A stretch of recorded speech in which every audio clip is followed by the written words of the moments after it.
देखु मु तो निश्चित भाव में कहबी ए प्रकार परिस्थिति ए प्रकार स्थिति कौन सी परिवार प्रति न आसू महाप्रभु पाखे प्रार्थना जे एभलिया दिन कहारी देखापी न पड़ू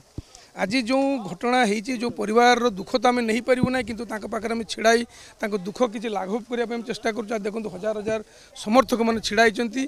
मनुष्यत्वर लड़ई अमनुष्यत्व लड़ई सागर आज लड़ई चली आज मनुष्यत्व निश्चित भाव में जितब आज 3 दिन है देखो क्रमागत भाव घर पाखे जो प्रकार जनसमुद्र होती जड़े भल मनीष थे भल कम करते समाज उन्नति कम करते से देखो ये लोक छिड़ाई आज जब जगह आउ कई था हूँ न था ये मनुष्यत्वर परिचय दूसरी भल मनुष्य परिचय दूसरी आजिकार घटना आम समस्त अत्यंत व्यथित कर केवल आमको नुहे बालेश्वरवासी को नुहे ओडावासी नुहे समग्र देश को व्यथित कर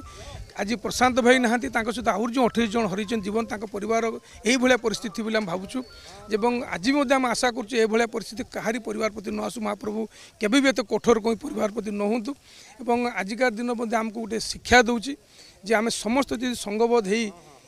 सन्त्रासवाद विरोध में टेररिज्म विरोध जो एकत्रित न होगा आगामी दिन हुए तो मो परिवार के शिकार हो पारे आउ का परिवार के शिकार हो पारे आज सबकिछि भूली जाई आम मनुष्यत्व को बचाई रखा दरकार मानव धर्म को बचाई रखार आवश्यक अच्छे।